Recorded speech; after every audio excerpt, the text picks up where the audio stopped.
Dani, aqui. Eu quero, antes de, só para formalizar aqui rapidamente a apresentação da professora Fátima Sueli Neto Ribeiro, né? Lembrar parte da... Eu pedi para ela, pelo amor de Deus, não manda um currículo não, me ajuda aqui com um mini currículo para comentar do teu trabalho, né?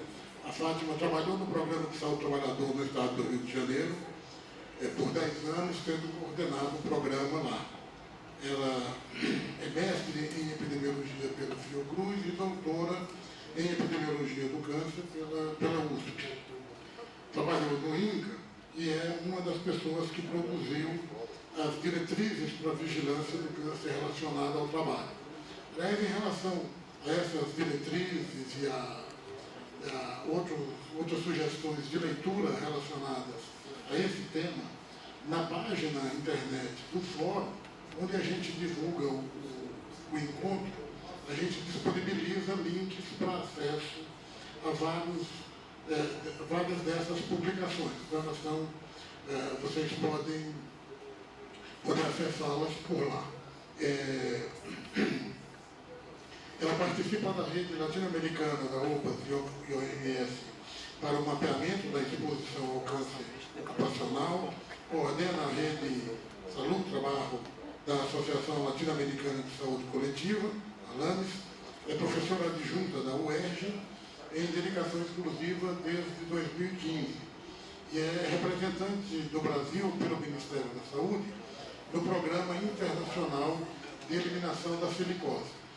Esse programa tem um irmão nacional cuja sigla é uma indecência. Eu não vou pronunciar aqui, mas eu queria agradecer muito a Fátima por ter nos ajudado aqui e lembrar que a presença da Fátima e do Jorge, falando desse tema aqui hoje, está ligada ao fato que amanhã eles participam com a gente em uma banca de defesa do doutorado da Renata Baldo, que é da equipe do Celeste de Londrina, foi ligado ao Celeste de Londrina, agora não está mais, mas que é um SIC, é um dos SICs de RG ligados àqueles números de câncer lá no Paraná que o Jorge apresentou aqui. Então, muito obrigado, por favor. Obrigada, Pará. Na verdade, é uma honra e um prazer estar aqui com o famoso Idelberto Pará, internacionalmente conhecido, desse jeito carinhoso e nesse fórum, assim, que a gente escuta falar tanto, tem tanta repercussão nacional, que meus alunos consultam, coordenam, eles vão lá ver como é que é, e que tem servido também de inspiração para a gente fazer um fórum, na verdade, um fórum ampliado de saúde do trabalhador, mas já levando também para um fórum de investigação da ciência de trabalho junto com a Fiocruz, sob a coordenação do FADEL. Então, vocês também são fontes de inspiração para a gente também estar vendo como isso é importante, como pode ter resultado e como a universidade pode ajudar nisso. Que eu acho que é talvez a mensagem mais importante, né, que a gente tem. Como vocês viram, eu tenho uma vida grande no serviço, tive a honra e o prazer de ser caloura do Jorge, acho que é meu chefe há muitos anos, e na verdade foi a pessoa que me trouxe da epidemiologia e colocou o desafio da saúde do trabalhador, que na verdade tem uma afinidade absurda, eu gostei nunca mais sair dessa história. Então, muito do que eu falo eu devo ao que ele me ensinou muito fortemente, e a mim e toda uma geração no Rio, né? Na verdade, o Rio teve um papel importante, mas esse grupo que o Jorge coordenou nos anos 90, teve ação, inclusive de formação da equipe, muito importante. Eu sou fruto dessa formação, e dessa paixão, e dessas coisas que a gente vai falar um pouco aqui. Depois da universidade, a gente está até conversando com a Dionísia, né? A gente traz esses compromissos do serviço para dentro da universidade. E que é muito diferente de uma aula teórica, que você fica falando de legislação, de política de saúde, no SUS, aí o menino boceja e tal. Mas quando você viveu, quando você mostra o controle social, vai lá, e aí você fez, e você viu, é outra forma de transmitir isso, e as pessoas percebem, né? E as pessoas percebem isso, e a gente mostra, assim, teve aquele caso, teve aquele, então, eu estava lá, sabe, assim, então, eu estava lá, e isso é muito legal. Então, eu tenho o prazer de ter essa trajetória.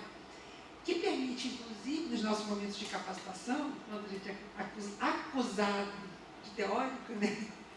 Bater na mesa e dizer, peraí, teórico não, a gente está fazendo uma coisa na ponta também, e essa integração é absolutamente fundamental. E vocês têm isso aqui em Botucatu de uma forma exemplar, e esse foi um prazer estar aqui, uma honra mais do que só vir, né?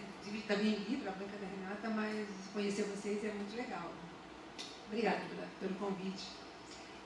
E, quer dizer, pronto, amanhã às 14 horas aberto. Pode? Então tá, então pode. Mas aqui não vai caber na sala. Então, se não puder, a gente transfere para cá. Todo mundo convidado. Aqueles números que o Jorge falou, tem os 10 dedos de cada uma das duas aqui. Elas vão dizer como é que elas fizeram isso, e é amanhã. Aqui tá.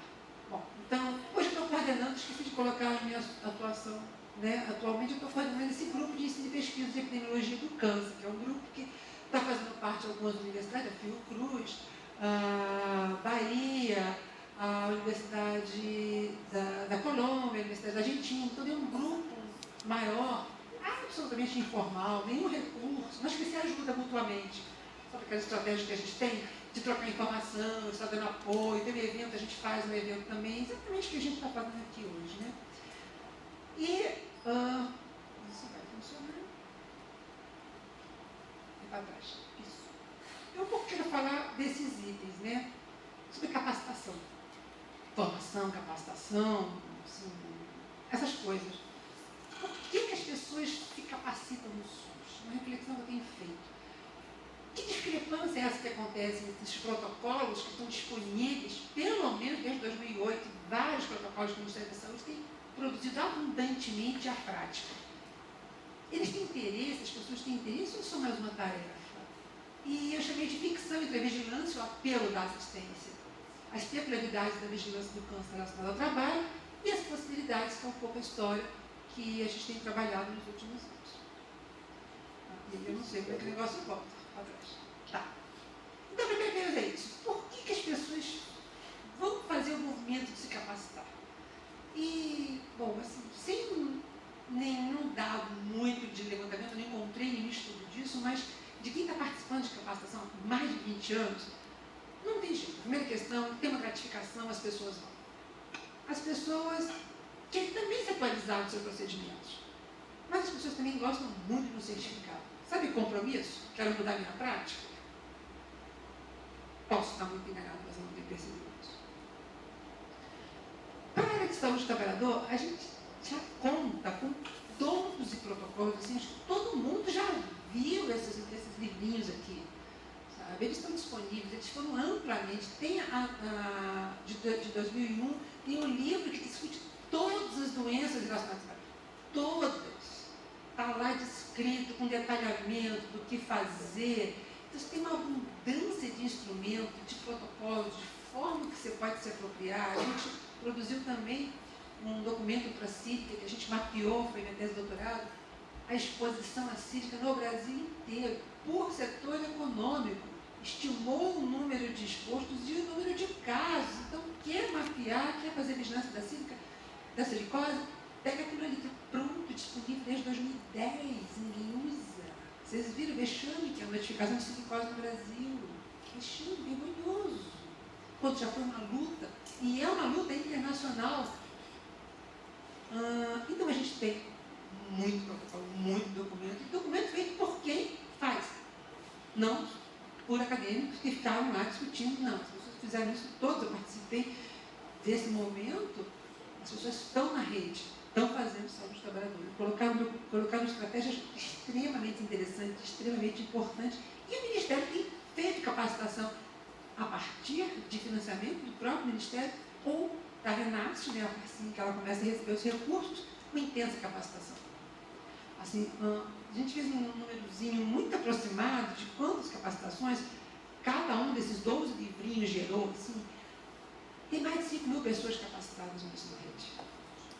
É muita gente, e para a pneumoconiose em particular, leitura de placas para fazer diagnóstico de pneumoconiose, a Fundacentro tem esse, quer dizer, para você fazer essa leitura, você tem que ser capacitado, você tem que ter particularmente capacitado para leitura radiológica. Então, por uma pessoa que é um B-Rider reconhecido pela OMS, pela OIT, que no Brasil é o Eduardo Algrande, que está na Fundacentro, mas também já tem meu irmão no Rio. Então, assim, é uma sofisticação esse diagnóstico. Essas pessoas foram treinadas, tem mais de 200 pessoas treinadas no Brasil, com um nome lá no Ministério do Trabalho, lá na Fundacentro. Então, a gente pode dizer quem foi treinado e chamar essa pessoa para fazer leitura. Ele ganhou esse curso, é um curso caro, que os pneumologistas fazem no Congresso. Então, tem um movimento de capacitação espetacular no Brasil. Até antes da Renate, principalmente também, né, antes com recursos que vinham do Ministério, financiando centros de serviços de referência, financiando universidades, financiando Fiocruz. O curso de capacitação da Fiocruz já tem mais de 20 anos. Então, assim, todo ano, pelo menos 20 a 30 pessoas saem de lá formadas. Outras universidades também estão fazendo. A Fundacentro fez, particularmente, essa capacitação da leitura radiológica, que é uma forma importante, maciça no Brasil. Existe recurso, existe capacitação. E existe a necessidade de articular essas ações em cronograma extremamente complexo. Isso aqui é um cronograma de exposição a material biológico. O material biológico é um dos primeiros que aparece de notificação, que está ligado à AIDS. Quando você tem uma exposição a material biológico, essa notificação vai via problema da AIDS, porque essa é medicação, etc, medicamento. Mas é um cronograma sofisticado, que você tem que fazer contato com aqui, reconhecer lá, fazer ação. Então, eu reputo que articular essas ações do rede é uma atividade complexa, porque requer níveis hierárquicos complexos. A Rede Nacional de Saúde do Trabalhador, a RENAST, colocou os CERES num nível que não era o que muitos estados tinham, inclusive do Rio de Janeiro, São Paulo, Sergipe, de coordenação estadual. Então, quando você faz um CERES, você sai de coordenador, vai lá, terceiro escalão da Secretaria de Saúde, para um nível de serviço de especialidade. E aí você perde muito dessa possibilidade, essa avaliação minha, de fazer uma ação política para ir lá discutir com o coordenador dos programas de vigilância. Então, essa possibilidade de você cruzar as hierarquias, ir lá e articular, a meu ver, é um dificultador. Mas é extremamente necessário. Porque a ação técnica, não é só técnica a ação do CERES, tem que ser uma ação de gestão, tem que fazer essa discussão bipartite, tem que entender o que é bipartite, tem que participar disso, tem que ter assento, tem que ter discussão. Então, essa discrepância entre os protocolos e a prática, o que está acontecendo, e eu dei muitos desses cursos, quer dizer, não muitos não, porque no terceiro eu falei não dá, particularmente porque o protocolo de câncer relacionado ao trabalho, ele foi encomendado ao INCA na época que eu estava lá, e a gente absolutamente não tinha como disso, nenhum, não sabia por onde começar. Então, o que a gente fez? Bom, vamos pegar um câncer que já está sendo trabalhado, e aí a gente pegou a discussão com o Jorge, como bem dizendo, e fez uma grande discussão nesse protocolo, não do câncer, mas dos cânceres ligados ao sistema sanguíneo, que está ligado à exposição ao benzeno. Então, ele, na verdade, dá apoio a alguns outros protocolos. Então, se você tem problema de leucemia, aplástica, enfim, aqui você vai encontrar. Mas não vai encontrar a discussão maior de vigilância do câncer de todos os cânceres. Então, você quer uma opção, porque no momento a equipe não tinha esse acúmulo, e produziu esse documento. E os cursos? Bom, depois eu vou colocar. É interesse ou é mais uma tarefa? Né? E aí a gente fez uma pesquisa no Rio de Janeiro, nos últimos 2 anos. Quem é esse profissional de CERES? Por que ele veio? São 3 perguntinhas que são recortes, né? Mas uma pesquisa maior, qualitativa. Quem é, por que veio, o que entende de vigilância, né? Absolutamente, mais de 80% deles tinha formação em saúde e segurança do trabalho. Essa associação da área com formação em saúde e segurança, medicina do trabalho, enfermagem do trabalho, etc. Por que veio para aqui? Veio por interesse, Bárbara. Mas por interesse de que? O que é essa área? A área você diferencia, e essa aqui é uma fala, né? Pela perspectiva ampla na abordagem das relações entre processos de trabalho e saúde. Bacana. A frase dá. Mas se você tirar saúde do trabalhador e colocar arte, também serve. Colocar qualquer coisa, sabe, também serve. Você pode colocar qualquer coisa nessa frase. E era repetitiva essa frase. Por isso que eu trouxe o trabalhador, porque ela faz uma abordagem ampla. E aí, na sua formação, e aí tem várias formações, assim, 35% tinha pós-graduação, inclusive mestrado, doutorado na área. Como a sua formação contribui nas atividades, e a pergunta era assim, nas atividades interdisciplinares, não estou dizendo. E eles diziam que contribuía realizando ação específica na minha área de formação. Se tem uma formação, mas na hora de colocar isso na prática é difícil. É difícil. Então, vou ficar com difícil. E as respostas, né, o que entende como vigilância? O trabalhador tem um grupo que avaliou, eu fui do grupo, que disse que 30% não se aproximava da área do conceito de saúde ocupacional. Quer dizer, o Estado, com a história do Rio, com os recursos que o Rio tem, porque é um luxo no Rio contar com o Fiocruz, contar com várias universidades que fazem formação nisso, com as pessoas que têm essa formação, quando chega para a hora de fazer a vigilância, bate no conceito de fiscalização da saúde ocupacional. E aí a gente fica pensando, então essa coisa de vigilância, de capacitar para a vigilância, como é que isso se dá? E é uma dificuldade, porque a gente tem uma ficção de vigilância e um apelo da assistência pela formação das pessoas, por estar na área de saúde extremamente forte. Por exemplo, isso não acontece na Fundacentro, né, que já vem da área do trabalho. Essa discrepância, estar na saúde significa trabalhar doença. E a gente tem isso, né, o Fadel Vasconcelos publicou isso em 2010, dizendo que essa ruptura desse modelo centrado na doença, que é a doutrina básica do SUS, né, a proposta desde 1990, que tem a vigilância como principal estratégia de contra-hegemonia a um sistema em que a medicina e o hospital se apresentam como solução final dos problemas de saúde. Vigilância que foi reiterada na Política Nacional de Saúde do Trabalhador. Vigilância que é colocada como baluarte, mas que cabe tudo dentro. Todo mundo está em vigilância, né? Faz uma palestrinha e está fazendo vigilância. Tudo é vigilância, cabe tudo na vigilância. E não é bem assim. Se ela ainda está centrada no modelo hegemônico de mandar as pessoas para os hospitais, ela não é vigilância no conceito não proposto pelo SUS, que é muito maior, que permite ser muito maior. A Carmen Teixeira também, em 2002, já falava disso. A gente precisa transformar esse modelo de atenção, mudar o processo de trabalho em saúde. É por aqui que tem que se dar um modelo de atenção, mudando o processo de trabalho em saúde. E no objeto desse trabalho, nos meios de trabalho, no perfil do sujeito, nas relações estabelecidas entre ele e a população usuária. Se aproximar, no caso, a gente é muito definido, se aproximar do trabalhador ainda é uma dificuldade para o pessoal que está ligado à Sereste, que precisa estar nesta área, e essa área tem como conceito básico, diferencial, ter a participação dos trabalhadores em todos os momentos. A Carmen Teixeira dizia que isso seria a grande novidade, a grande mudança transformadora do modelo do SUS. Eu gosto desse quadrinho porque ele mostra, assim, esse é o Rio Paraíba, é o rio que leva água para o Rio de Janeiro, essa é uma expressão que a gente fez lá, que na verdade esse lugar bonito tem eles chamam de uma lixeira, um local que bota os resíduos da indústria metalúrgica. Não apareceu. Pulou aqui um museu, deixa eu ver se eu volto aqui.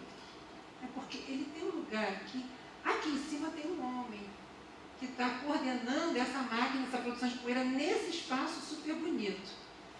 E esse homem, que é esse senhor que me autorizou a usar a foto dele, a gente quer saber qual é o raio-x.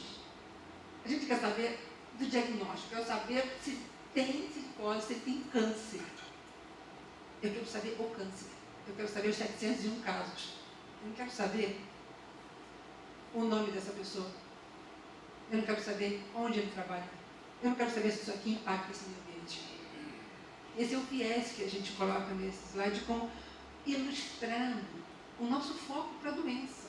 E aqui, gente, é o número que a gente chegar, os protocolos vão dizer como é que você faz diagnóstico diferencial, qual é o tratamento, como é que faz, como é que não faz. Mas o SUS permite, propicia e nos convida a fazer muito mais que isso. E aí eu chamei dessa ficção da vigilância, o apelo da assistência, no modelo da doença.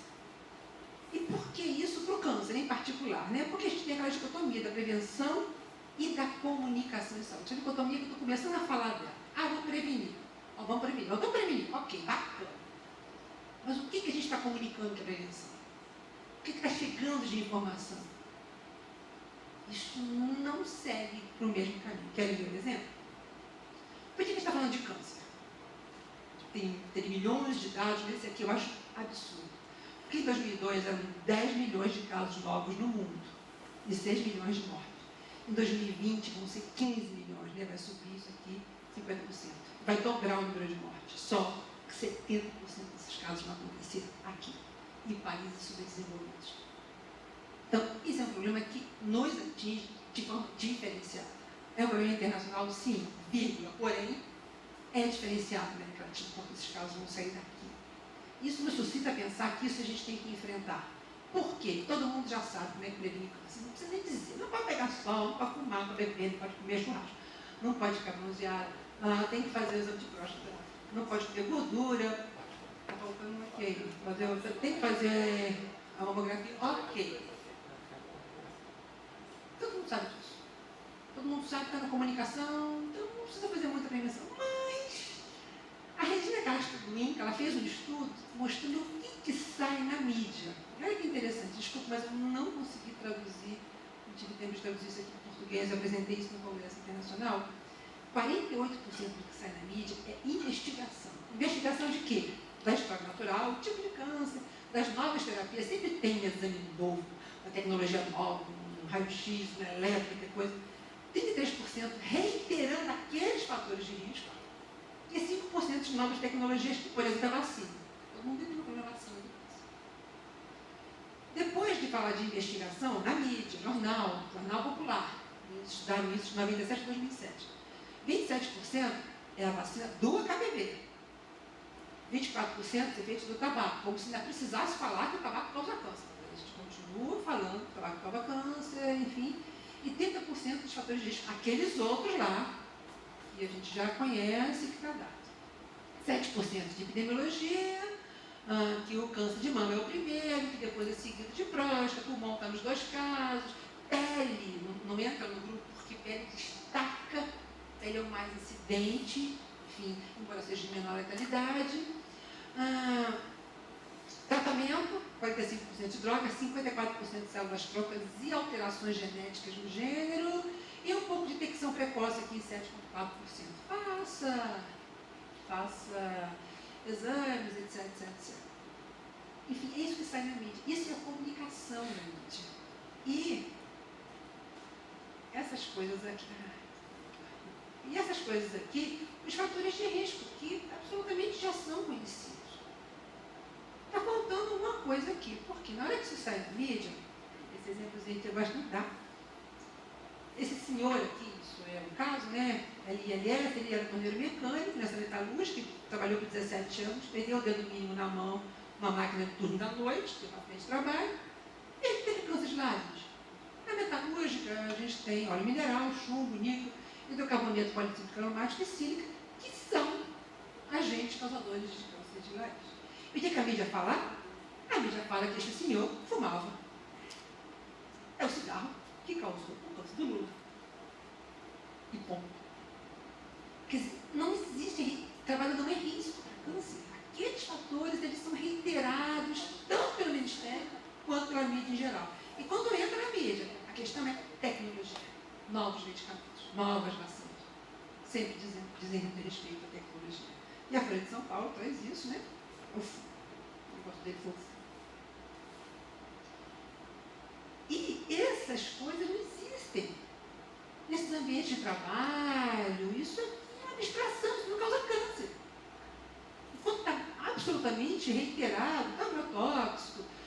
Aqui é a última cadeia lá, que a gente vai falar um pouquinho daqui na frente, da cadeia do benzeno, oficina mecânica informal, o trabalho isolado, trabalho noturno, a exploração desse modelo de energia, reaproveitamento de baterias, enfim, a gente tem todos um perfil de riscos ocupacionais que não existe, nem nas medidas de prevenção, muito menos na mídia. O trabalho não é fator de risco do câncer.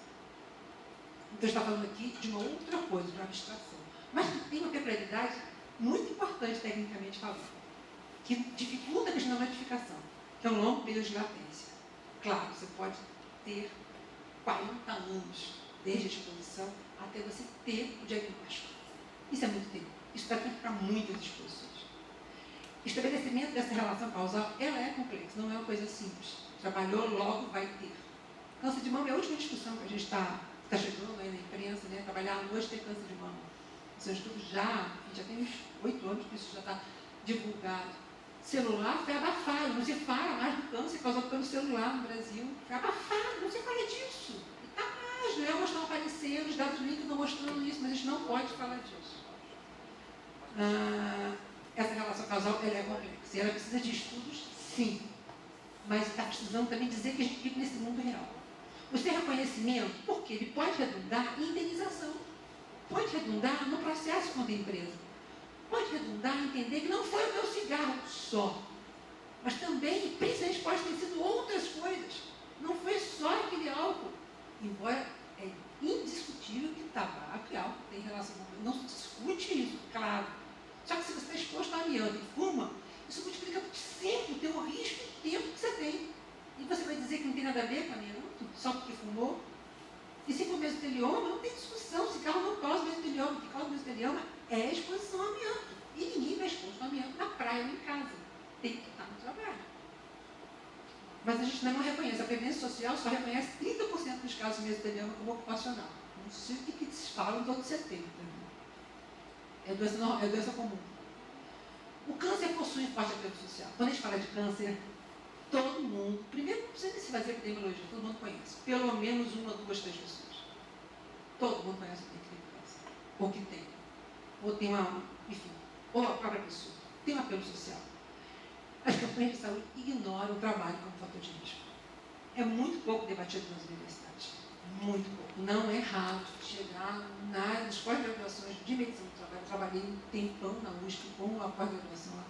E os médicos não sabiam mesmo, assim, não sabem. Não tem essa discussão. A gente está falhando em trazer essa informação para a formação de toda a área de saúde e fora da saúde também.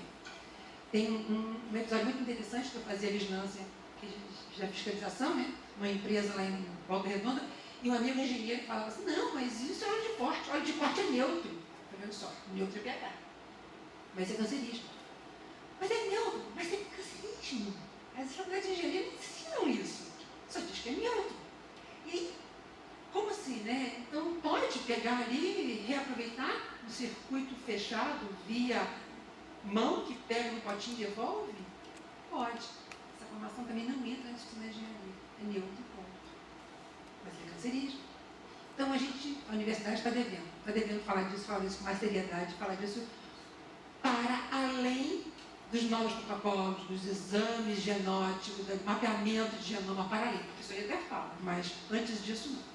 Relacionado com modos de produção e organização sociais. Se a gente for chegar seriamente em câncer, ele vai chegar. A nossa sociedade está organizada para causar câncer na gente. Vai ter que chegar aqui se a gente está fazendo a prevenção. Não dá para parar no caminho. E ela tem um problema. Câncer relacionado ao trabalho pressupõe uma causa na hora que você está registrando ela. E aí é complicado. Porque lesão por esforço repetitivo, distúrbio estimulação no trabalho. Não está falando ali que foi do trabalho. Lesão por esforço repetitivo, menos, né? Mas câncer relacionado ao trabalho, você tem que assumir na hora que você coloca lá no Sinan, ele foi do trabalho. E aí as pessoas ficam com medo. Aí eu preciso fazer isso, aí não é assim. Mas como é que é isso? Já vi muito temor nessa ideia. Porque, no fundo, aquilo que eu estava falando, toda a matriz energética do Brasil está ligada a produtos cancerígenos. Da exploração, a gente trabalhar com petróleo, refino, posto de gasolina, Jorge já falou bem, transporte que já está causando aqui acidente, não só do trabalhador, como também no ambiente. Né? Há 2 anos atrás, o IARC também reconheceu que esse ambiente aqui também é cancerígeno. Trabalhar no meio do engarrafamento é cancerígeno. Essa matriz energética já pneu, que é cancerígeno. E era a forma das pessoas trabalharem numa perspectiva informal, que pressupõe trabalhar com tinta, pressupõe trabalhar também com benzina. É natural as pessoas terem tinta em casa para limpar a mão de graxa, nas oficinas mecânicas, isso é natural. Está muito banalizado. Ter caixas d'água de amianto, que são as mais baratas. Trabalhar ou ter radiação muito próximo da casa da gente, expor agrotóxicos, quem produz, quem aplica e quem consome. Salão de cabeleireiro, a gente não fala disso. Trabalhar em salão de cabeleireiro é cancerígeno. Porque o que tem aqui dentro de mistura pode ser qualquer coisa. E no Brasil, nos últimos anos, todo o formaldeído, né? Que é a grande sacação, ou o modelo do cabelo brasileiro, que é o formaldeído, que é se alisar com produto cancerígeno. Até para a pessoa que está recebendo também o alisamento. Tintura amarela, fortemente cancerígena, mais do que as tinturas escuras. Então, tudo no ambiente fechadinho e trair isso aqui é cancerígeno. E não dá para não falar de celular. A gente tem que enfrentar o celular. Porque isso vai vir de uma forma importante como câncer de cérebro, que é um câncer raro, e já está aparecendo nas últimas estatísticas que o INCA sistematiza: câncer, glioma, lado esquerdo, lado direito, em homens de alto nível socioeconômico. Aí você começa a fazer a história natural bonitinha, exatamente quando entrou o celular no Brasil. E pode não ser assim. O celular pode ter uma capa que você não tenha tanta exposição à radiação. Sabe a anteninha? Tiraram. A anteninha é uma proteção fantástica. Tiraram para ficar mais leve, etc. Então, vem aí o câncer de cérebro, não tem a menor dúvida disso. Por enquanto, ainda é a segunda causa de morte no Brasil. Os Estados Unidos já está superando as cardiovasculares. A mortalidade vem aumentando, as pessoas estão morrendo com menos de 50 anos. O que, se a gente pensar no período de latência de 40 anos, né? Você tem que esperar que morra depois, estão morrendo antes. Já se reconhece que 12% dos casos de câncer podem ser decorrentes do trabalho, assim, assumidamente, sem a menor dúvida, ser o mínimo do mínimo do mínimo em país europeu. Nas condições de trabalho da gente aqui, isso necessariamente é maior. Para mesotelioma, que eu acho que não é 12%, é 100%. E essas causas são evitáveis, são preveníveis e podem ser, e é objeto técnico da gente trabalhar nisso, não na perspectiva, claro, se a gente não trabalhar na perspectiva da implementação individual ou coletiva, se a gente trabalhar na perspectiva de não ter exposição zero. Por exemplo, não usar mais amianto no Brasil, nem comercializar nem nada. Então, o que a gente coloca é que a gente precisa urgentemente debater essa questão, enfrentar esses casos e mudar a determinação. Em contraponto a esse tipo de informação maciça que foi, inclusive, os protocolos, e de quando eu fui convidada, você vai lembrar, a Renata vai lembrar dessa história, para o Ceará, para a gente fazer uma nova formação lá em câncer no trabalho, eu precisava dar um curso para 100 pessoas. Eu falei, não existe curso para 100 pessoas, não existe isso, não é curso, isso é uma palestra. E olha lá. Não pode ser curso de 2 dias para 100 pessoas, e precisa, porque é assim que as escolas de saúde pública só têm financiamento, porque é caro trazer vocês num dia, e tem que ser de 100 pessoas, e muitos protocolos eram assim. Era um protocolo de 100 pessoas. Bom, Pará deve ter participado, então, você que desse trabalho, sabe, se não são 180, menos de 60 não dá para fazer, tem que dar esse curso. Isso é palestra. Botar a imprensa, quer dizer, isso aqui é uma luta hoje, né? Como é que a gente vai colocar e vencer essa coisa na imprensa? Todo mundo tem que começar a falar disso pelas imprensas paralelas, porque a grande mídia não vai discutir câncer e resinato, vai nem tempo. E parar que isso aqui é um crime. A França já proibiu há pelo menos 4 anos, até 7 anos, até 10 anos de idade, de crianças usarem celular. E adulto, no máximo 30 minutos por dia. Né? Fazer as nossas contas. Isso é um crime. Para mudar essa coisa, eu tive a sorte no passado, no Rio de Janeiro, na UERJ, de ter a presença de Dom Pedro Mujica, né? Ex-presidente do Uruguai, que traz um negócio muito diferente do modelo de ser presidente, do próprio Uruguai. Ele está rompendo todo o paradigma e trouxe isso aqui, é o hall da UERJ, deixa eu voltar aqui, que ficou absolutamente cheio. E aqui a concha acústica, aqui os prédios estavam muito cheios, foi um negócio belíssimo. E ele falou isso, necessitamos de uma mudança civilizatória. Não é só de paradigma. A gente precisa reconhecer que esse modelo de formação não atende à felicidade da sociedade, atende a um modelo econômico muito bem definido. A gente tem que ter coragem para romper esses valores e assumir a condução, claro que aqui eu puxei a brasa nessa sardinha, do trabalhador, mas a condução da saúde da sociedade. Se a gente não fizer isso desde a formação, a partir da formação, a gente vai estar voltando para isso aqui. E aí não é paradigma, não é estratégia, é uma mudança civilizatória. Nos conclama isso. Tem o site dele, né? Assim, é um negócio que é fantástico, é fantástico. Porque participar disso aqui, depois você tem que pensar no que ele está falando. Porque ele também não está falando isso, ele fez isso. Fez enquanto presidente. Está fazendo ainda, né? E aí a gente desenvolveu essa metodologia. Finalmente vou começar a apresentar para vocês, com base nessas críticas todas. E a gente, porque eu podia estar aqui, desconfigurou isso aqui. É um projeto que foi financiado pelo Ministério da Saúde, que também tem uma história estranhíssima. O projeto foi apresentado em 2004, uma coisa, foi aprovado em 2008, para ser realizado em 2 anos. Então, assim, tem uns momentos desses que, quando a gente apresentou uma coisa, quando recebeu o recurso, é totalmente diferente.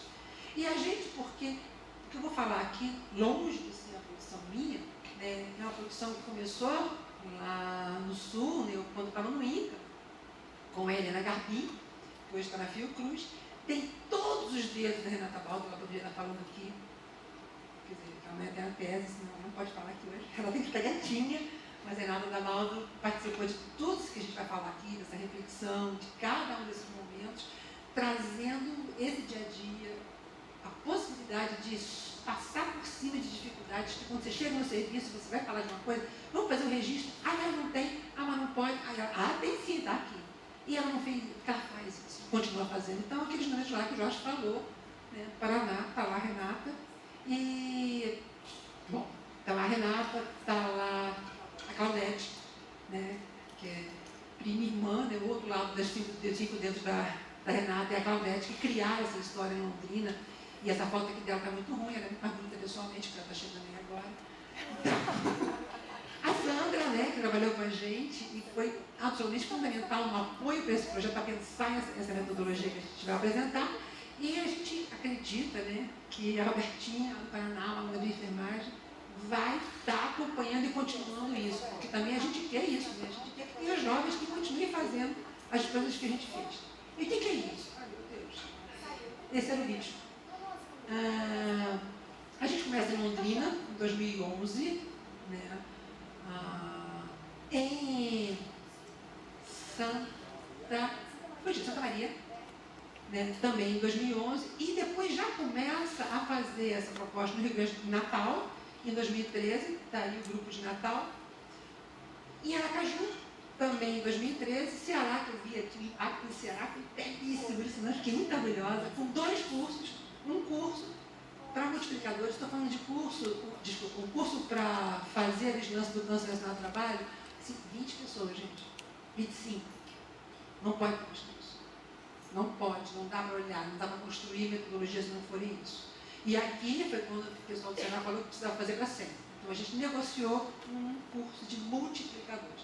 Que não pensem que era essa beleza, que não, isso aqui rolava uma DR no corredor, sabe? Rolava os apertos assim no corredor, o que é isso? Não é liso, vamos fazer, todo mundo está ali bonitinho. Não é bem assim, e não minimizar, estou falando de profissional de saúde. Os conflitos existiam e tinham que existir. Por quê? Os pilares dessa metodologia, eles, primeiro, não vou nem repetir, mas são os princípios do campo da saúde do trabalhador. Indiscutível. Tem que ter interdisciplinaridade. Tem que ter as pessoas dos outros serviços de saúde. Epidemiologia, Sereste, registro de câncer, que é um setor que existe, que faz esse registro nos hospitais do câncer. O hospital que faz assistência ao câncer, como é que essas pessoas veem que esse paciente chega, que às vezes não tem registro, não é sempre que o hospital tem registro, e tem que ter trabalhador. Tem que ter trabalhador. Não dá para fazer saúde do trabalhador sem trabalhador. Não negocie, isso são os princípios do campo. Depois a gente tem que também compilar a socialização do conhecimento técnico e do conhecimento vivido. E aí Boaventura Santos nos dá esse suporte pela ecologia dos saberes. Um debate contínuo da situação daquele território.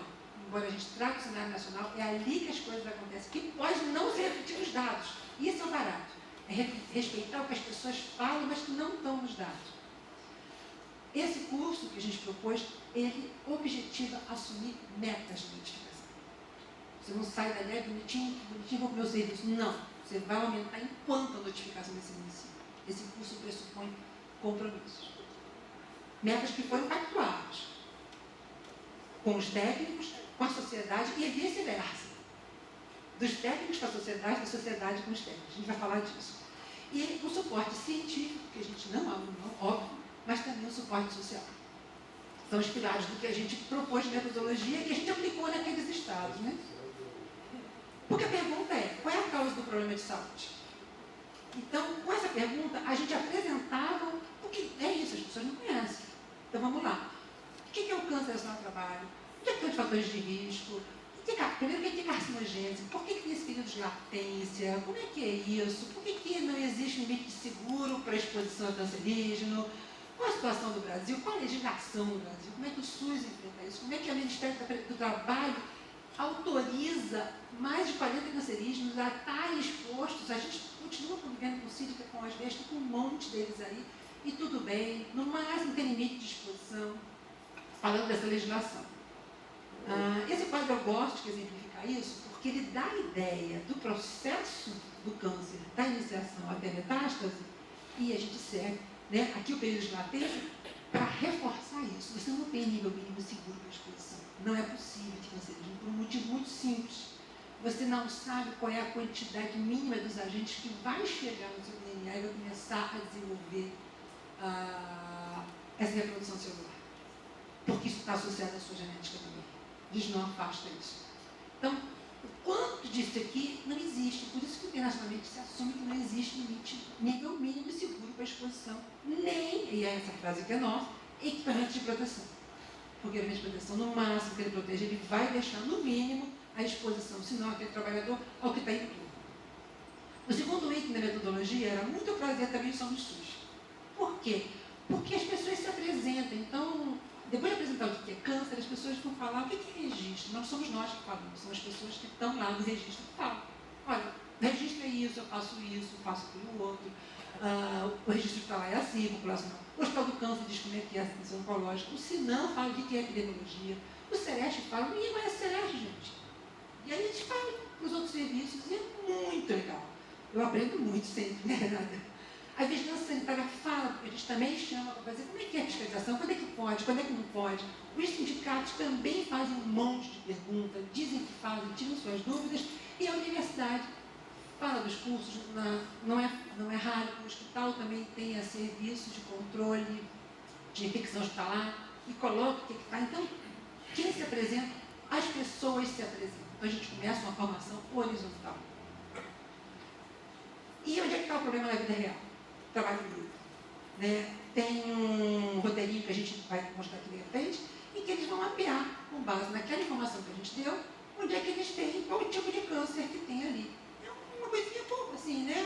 Uma listazinha dos casos de câncer, um pouco da anatomia, e ele assina com X. Onde é que tem na rua dele, onde é que tem na casa dele, onde é que tem no trabalho dele. É católico, só caminhão. As pessoas, quando voltam com essa calzinha preenchida, uma noite, vai para casa atrás da manhã. Todo mundo se assusta. Como tem cancerígeno no espaço de trabalho, nas coisas que eles vivem.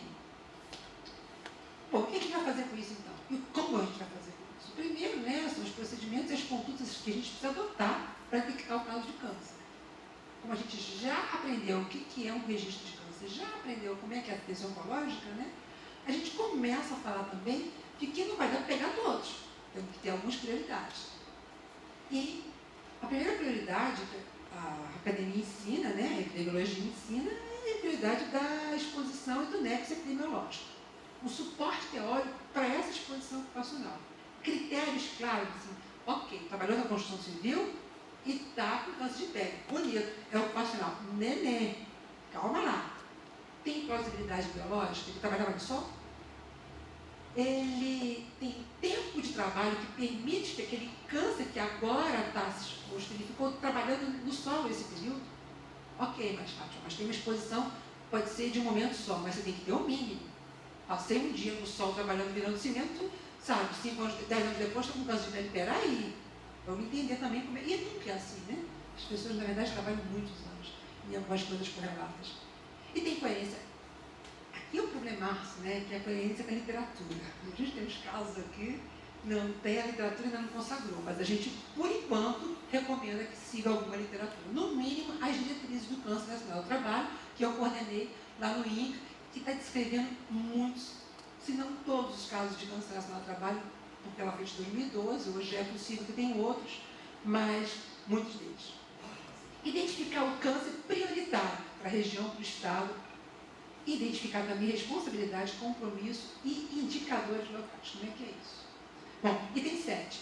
Dialogar com o paciente, com o trabalhador. Isso não é bobagem, gente. Vamos fazer a anamnese para reconhecer. Não é simples fazer um histórico ocupacional. Conversar com o paciente, onde dói, tá, é uma coisa. Fazer um histórico, uma anamnese para recuperar onde ele trabalhou, por quanto tempo, o que tinha lá, como é que eram essas coisas, como é que era esse ambiente, o que tinha de coisa diferente. Isso não é válido. Primeiro porque a primeira coisa que eles fazem é entrar naqueles fatores de risco. Você fala, assim, direto. E a gente fez alguns ensaios, né, Renata, que era muito interessante. Aí a Renata produziu, lá com o pessoal da universidade, um filmezinho de apoio para assistir como é que deve fazer. Então é assim, a abordagem, o respeito, o recuperar, de trás para frente, de frente para trás, onde é que a pessoa trabalhou. Às vezes isso não é simples. Trabalhou em vários lugares, mas o que tinha lá, como é que era? A gente não conhece os ambientes de trabalho de 30 anos atrás. E os alunos vão fazer isso de verdade, vão falar com o paciente, vão ver o paciente, vão para lá do lado sempre, né, com acompanhamento de tutoria nossa, e a gente sugere que seja utilizado o histórico ocupacional, que já está nas diretrizes consagradas como recomendação do Ministério da Saúde, registrando qual ocupação, né, pela CBO, aonde trabalhou, o que tinha lá e por quanto tempo, e vai colocando isso. A gente já melhorou isso aqui, mas isso aqui ainda está lá, e se ele for preenchido e incluído nos prontuários, vai ser uma maravilha. Depois se aproximar, uma intimidade com o Sinan. Todo mundo fala Sinan. Peraí, vamos olhar o Sinan. Vamos olhar os campos. Vamos olhar o que significa preencher esse campo. Exatamente qual que é, os números, como é que entra essas coisas. Isso aqui também é lá do Paraná. Como é que você coloca o CID? Que são esses outros? Como é que a gente pode e deve? Isso aqui é muito importante. No Sinan, acho que isso aqui é um Sinan mais bacana. A ficha que coloca isso aqui, que exposição é essa, já facilita que você pergunte por quanto tempo. E a gente introduziu, né, a coisa de inserir informações aqui nesse campo, porque ninguém bota nada, né? Coloque, a gente orienta que coloque outras questões, o que viu, o que tem mais ali. A gente tem toda uma discussão de aproveitar esse campo também com informação complementar. E claro, né, a decisão sobre a exposição em relação com o trabalho. A gente apresenta casos, né, que as pessoas foram lá no hospital, entrevistaram o paciente, voltam e falam. Às vezes é muito fácil. Então a gente tem uns casinhos no nosso material que é um pouco mais sofisticado. E principalmente quando não tem. Vamos entender que às vezes não vai ter mesmo, e tudo bem. E agora, como é que a gente faz para esses casos existirem na saúde pública? Notificando, não tem jeito. E como é que notifica? Tem que construir um fluxograma para que isso saia do hospital e chegue no hospital. Isso tem que chegar lá. E a pergunta, obviamente, quem pode fazer? Bom, teoricamente, todo mundo que tem acesso ao diagnóstico. Mas quem quer fazer? Isso é muito legal. Porque na hora desse processo, o objetivo no final desse módulo, desse item 11, é eu quero fazer. Eu vou fazer isso. Eu sou registrador e quero conversar com a menina do Sinan. Vou chamar o Celeste para fazer isso amanhã. Então as pessoas não esperam que venha uma regra do Ministério da Saúde. Elas saem dali dizendo, fulaninho, o seu nome do telefone, depois da manhã a gente se encontra em tal lugar fazendo o quê? Isso é um diferencial absurdo, que a gente reputa como o aumento daqueles registros. O Jorge estava colocando isso. As pessoas saem dali com um compromisso de fazer isso aqui. Né? Ou a partir do registro, ou dos prontuários, ou dos registros também da INCA, por exemplo, mesotelioma. Buscar esses casos na Comissão de Infecção Hospitalar, na RENAST, na Vigilância Criminológica, fazer isso chegar aqui. As pessoas se localizam aqui e dizem que vão fazer. Não foi sempre assim, não. Nos primeiros cursos, a gente acreditou que a chefe de enfermagem ia delegar alguém, aí delegou para o segundo, que delegou para o terceiro, que é o assistente social. Adoro jogar isso na assistente social. Sim. E atenção, médico não vai fazer. Não vai fazer. Médico não vai notificar. A formação, e se ele fizer um bom diagnóstico, já está bom. Se ele colocar essas informações bacanas, se ele conseguir separar para piorar do câncer de pulmão, já está maravilhoso. Isso é trabalho de equipe. Reconhecer o estado ocupacional não é a formação médica, não vão fazer só os que estão muito afim disso. Não dá para reputar. Tem que pensar na equipe de apoio para isso. Não querem nem preencher, né? Prontuário, enfim. Uma coisa que é outro barato, é outro processo de trabalho. A gente tem que respeitar isso. Agora a gente não vai mudar, no futuro pode ser que mude, mas agora a equipe tem que ajudar, identificando esses casos e colocando, consagrando isso como a notificação. E claro, né, como é que a gente vai tornar real esses sonhos? Vamos eleger prioridades? Quais os tipos de câncer? E aí o pessoal do registro coloca o que eles têm. Mas espera a epidemiologia, vamos falar o que vocês têm aqui. E aí estou bem com a Aventura Santos, né? O que você tem? O que você sente? Onde é que está? E aí o sindicato fala o que ele sente. Lembra que eles estão em curso? Então, eles continuam. Os registros de câncer falam. O pessoal do Sereste, que já estudou a exposição lá, fala. As pessoas começam em grupos a estabelecer a prioridade. Seja daquele município, quando o curso é estadual, seja do município só, né, da região. E aí eles tiram metas e fluxo. A gente quer a cabeça das coisas, mas de onde vai vir? Câncer de pele, ele é muito incidente. Ou seja, para as pessoas irem lá, para o Sereste lá, fazer o nexo, é uma trabalheira enorme, não é banal. Só porque trabalhou no sol, pedreiro logo câncer de pele. Peraí, sabe? Não é tão direto assim como o câncer de homem. Então, a gente muitas vezes fugia do câncer de pele por causa disso. Porque, para começar, ia ser um absurdo para o Celeste, que também está se aprimorando a identificar essas relações, né? E a gente termina o curso fazendo o que a gente chama de validação social. Necessariamente, o curso termina com um debate, ou um seminário, ou uma discussão com o Conselho de Saúde, em que a gente insere o tema. A gente tem usado o vídeo do agrotóxico, que é aquele vídeo do posto de combustíveis também. As pessoas gostam do vídeo do posto de combustível, todo mundo sabe que ele tem. E depois a gente consulta. O vídeo tem a programação? Do via posto. Isso. Que sai o vapor e você vê. Ele é sensacional. Ninguém, quer dizer, o vídeo mostra isso, né? Quando você joga o combustível, ele, como é uma filmagem de infravermelho, mostra o vapor saindo e se aproximando do trabalhador. É um fantasma. Muito legal, assim, muito legal. E depois a gente pergunta às pessoas, e aí, o que vocês acham? Sejam conselheiros ou sejam pessoas do seminário. O que vocês acham disso? Não é uma palestra, viemos dizer que o câncer é isso, que a gente quer fazer isso. Não, o que vocês acham? E as pessoas começam a falar, e tem um delta tempo para elas falarem como é que é, e tem alguém na mesa que fica anotando o que eles estão falando. Então, eles estão falando desse câncer, falando daquilo. Bom, falaram de pele e a gente não pensou em pele lá no curso. A gente pensou... 3 dias, Pedro. 3 dias. A gente só faz isso 10 ou mais, porque a gente consegue tirar as pessoas do serviço.